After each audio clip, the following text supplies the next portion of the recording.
কি ব্যাপার গাল ধরে বয়ে রয়েছে কেন?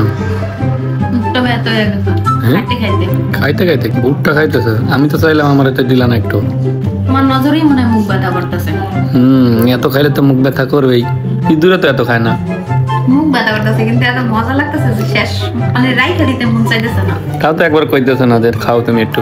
ছোট মানুষ যদি খায় না। ছোট মানুষ দিতেছি না তার একটা কারণ আছে। তুমি এটা লোক পাইলে এটা খাইতেই থাকবা। আমি তো ভালো পাবো না। এই আমার তো নেই যে ডায়াবেটিস। জি না, এটাও আমার। ওইটা তোমার? এটা শেষ করে এটা খাবো। এটা মাই দিয়ে গেছে খাইতে। এটা শেষ করে খাবো। এরকমই হয়, মায়ের বাড়ি থেকে আনছে এই জন্য তো এই পুরাটা তুমি খাইতেছো। আনছে আমার শাশুড়ি, এই জন্য পুরাটা দর দখলে। আমার খালা পাঠাইছে। কিন্তু একই কথাই তো, শাশুড়ি গ্রুপে দিত। তুমি দেখতেছো আমার মুখটা ব্যথা হয়ে গেছে, তাহলে তুমি নিয়ে তাড়াতাড়ি করে খাইতে পারো না? একটু ভালো করে বললাম, মজা লাগে না? কও একটু মিষ্টি মিষ্টি লাগে, মজা লাগে। বেশি দরকার দিলে তো ভাগে পাইতেছি না। সব খাইও না, থুয়ে দিও একটু। দাও দাও না।